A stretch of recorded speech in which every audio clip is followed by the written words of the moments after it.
Hello everyone. For those of you who don't know me, my name is Marcel Rose. I'm a registered nutritional therapist and health coach, and I help people to fix their complicated relationship with food. But I'm here today to introduce the second session of the Community Health Project. I hope that you enjoyed last week's session and you managed to take part in some of the challenges that I set for you. If you missed it, don't worry, you can catch up at any time and find it here in the group. They don't have to be done in any particular order.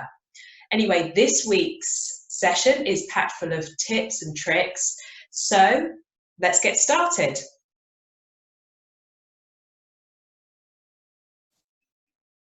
So this week we are focusing on eating more plants and why food really is the spice of life. As with every week, we're looking to improve your health at home, increase energy, feel good, and perhaps lose a few pounds. And all this in around 15 to 20 minutes each week of videos, and then following up with the challenges that we set within the project. Now, there's a lot of conflicting advice about the best way to eat, but one thing that we know almost everyone agrees with is eating more plants is good for you. Now, you don't have to go on a vegan diet to eat more plants, and we don't just mean fruit and veg. Nuts, seeds, pulses, grains, herbs, and spices all come from plants too. So, as with last week's session, we're going to be looking at what you need to eat for health, habits for health, and some recipes so that you can cook for health too. And we're going to look at why plants have so many benefits. So eating more plants has many benefits, and there's plenty of room for variety based on what you like and what's affordable. No doubt you've heard the phrase, variety is the spice of life. It's more than just a saying.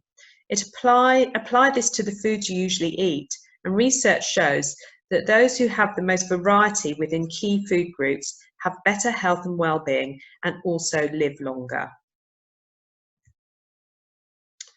So how does eating more plants affect your health? Well, plant foods are an abundant source of beneficial nutrients, including vitamins, minerals, dietary fibre, and protein. They're also rich in polyphenols, the thousands of biologically active molecules that feed our gut bacteria, known as our microbiome, and benefit our health in many other ways. Although it's difficult to determine cause and effect when it comes to food and disease, what we do know is that people who eat more plants in their diet tend to have a lower risk of diseases, including high blood pressure and type 2 diabetes. We know that people who eat a heavily plant-based diet also have consistently lower risk of death due to heart disease compared to those who eat sugar and processed foods. I have the links to research on this for those of you who'd like to get stuck into the science. So I'm going to give you 5 reasons to eat more plants. So first of all is that they're anti-inflammatory foods. Now, inflammation is now being tied to nearly every chronic disease there is, from digestive issues and arthritis to cancer and heart disease. Anti-inflammatory foods help stop the progression of disease by supplying nutrients that fight free radical damage. Just think, lots of colour and the rainbow. So antioxidants and phytonutrients such as flavonoids, resveratrol, quercetin and beta-carotene and more are included. And eating a rainbow provides essential vitamins such as vitamins C, E and A. It also provides trace minerals, electrolytes, essential fatty acids as well. Now, studies show that diets high in anti-inflammatory foods promote longevity, regulate the immune system, and impact the way inflammation affects our bodies and our lives. Plant foods can help foster better gut health, boost immune functioning, and reduce autoimmune reactions that can cause a cascade of age-related diseases. Plants are high in fibre. So plants such as vegetables, seeds, ancient grains and legumes are high fibre foods that are capable of lowering your risk for constipation, digestive problems, high cholesterol, heart disease and diabetes. Fibre helps to prevent cravings and overeating, keeps your arteries clear from plaque, and allows healthy probiotic bacteria to thrive in your GI tract. Some of the top high fibre plant foods to include in your diet are avocado, linseeds, berries, oats, apples, cabbage, artichokes, and dates. Now, another reason to eat more plants is that they can help you reach or maintain a healthy weight. Research shows that eating more plants can help to lose weight and to maintain weight. And a study in 2013 found that an 18-week dietary intervention using plant-based diet helped to improve body weight, plasma lipids, and glycemic control. That's to do with your blood sugar levels. So another reason is that it lowers your risk for chronic diseases. And the famous Lion Diet Heart Study found that a Mediterranean-style diet, mostly plant-based diet, could cut heart attacks and death rates due to heart disease by 70% compared to the traditional American diet. Plant foods that are commonly eaten in the healthiest parts of the world, including leafy green veg, fresh herbs and spices, tropical fruits like mango and pineapple, nuts and seeds, including almonds, walnuts and cashews, for example, corn and ancient grains, olive oil, beans and sweet potatoes. Another reason which we're hearing more and more about at the moment, for good reason, is that plants are good for the environment. Not only does a plant-based diet have benefits for your waistline and health, it's good for our planet. Eating foods that take less natural resources to produce, has a lower carbon footprint, spares the lives of livestock, and reduces food scarcity globally. Of course, we're talking about buying food locally and eating seasonally here. So if everyone were to even cut back their intake of animal foods in favour of eating more plants, it could have far-reaching positive effects. So how much veg should you eat? Well, as much as you can, really. We used to say, or the government used to say, 5 a day. Now it's 7 a day to stay healthy for longer, and only 2 of those should be fruit. And if you're worried about what a portion is or wondering, then 80 grams is the equivalent of 3 heaped teaspoons of spinach or peas is a good thing to go by. And don't forget that frozen and tinned foods count too in terms of veggies. So how can we get more plants into our diet? It's not always easy, but actually there are some great tips here and tricks to help you. Now, increasing the variety and amount of plants in your diet doesn't have to be difficult, especially once you expand your idea of what counts as plant-based foods to include the things like spices, herbs, nuts and seeds. Now, here's my favorite ways to dish up some diversity.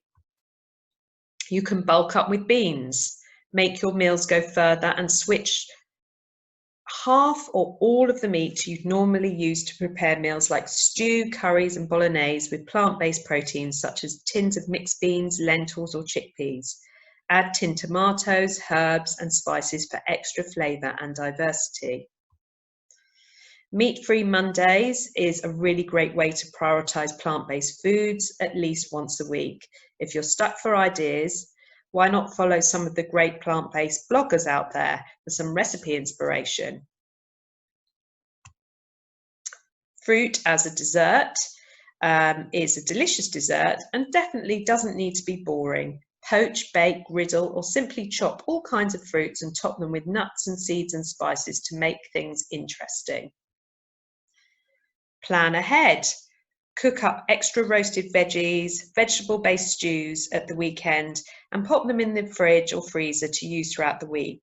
Cooking in bulk can save you both time and money, ensuring you have plant-powered meals ready to go for whenever you need them. Don't forget that frozen is your friend. Frozen fruits and veggies are just as nutritious than their fresh alternatives, and this is because they're frozen within hours of picking, which seals in the nutrients that are normally lost over time in fresh fruits and veg. Now, canned fruits and veg, lentils and beans are also good options with long shelf lives, so they're always handy when you need to whip up a meal. You can mix it up. And the key to a healthy plant-based diet is diversity, not just eating the same few vegetables on repeat. Keep a seasonal food calendar for your area and your fridge, and try to include one new fruit or vegetable in your diet each week. Say goodbye to boring salads. Just forget the tasteless iceberg or watery tomatoes and think how you can include all the colours of the rainbow in your salads. More colour generally means more of these healthy polyphenols. Incorporate texture and crunch with toasted nuts and seeds. Experiment with different ways of preparing your veg, such as spiralizing or grating. Use fresh herbs for extra flavour as well. Don't forget the hidden greens. And the great thing about green leafy vegetables, such as kale, Swiss chard, spinach or cabbage, is that you can chop them finely and fold them into cooked dishes. They'll wilt down and push up the plant power of your dish in a flash without being too obvious. Perfect for picky kids or adults who aren't keen on solo greens. Don't forget to make the most of dips and spreads. There's a world of possibilities when it comes to making bean-based dips and spreads, and they're easy and cheap to make at home and can be used as a creamy spread, a quick addition to salads, a dip for chopped vegetable sticks, and as a substitute for mayonnaise. And finally, don't forget half and half. Instead of just cooking up your regular helping of potatoes, increase diversity by switching out half of them for other root veg, such as sweet potatoes, butternut squash, celeriac, or carrots, which are all delicious, roasted, crushed, or mashed. So, will you try our super recipes for this week?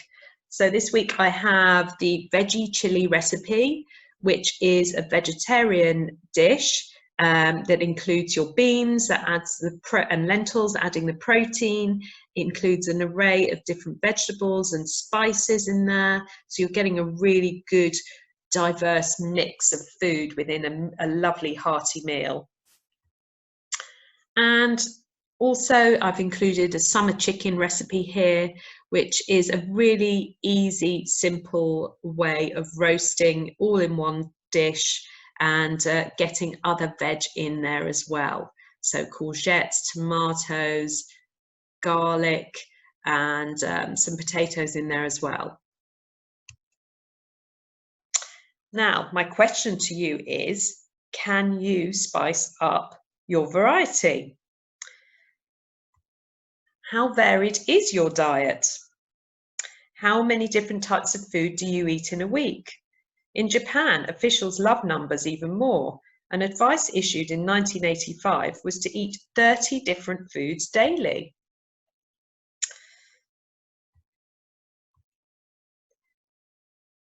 If you would like to see how varied your diet is, then why not try the 50 food challenge? I've been testing this with my own family and clients and have had some great feedback. Most people find that the first few days are easy, but by the end of the week, there is an incentive to buy a different vegetable or add a different spice to meals in order to ensure that the 50 foods are reached. So I've created an easy to complete form to stick on your fridge, and I'd like you to give it a go this week. Get the family involved and let us know how you get on. I will post it separately in the group, and you can find it also in the file section of the group. So how high can you go? Just challenge yourself, but let us know how you get on. And this is what you'll be finding. So this is a great way to help the whole family do it, actually. and especially kids might enjoy doing this as well. But I've got plenty of my adult clients find it a really useful little tool to use to get them eating more variety in their diet. So please leave comments, ask questions below. I hope you found that useful. Do feel free to go back and look at it again, or the first week. It just leaves me to say, have a healthy and varied food week, and I look forward to seeing you next week for session 3.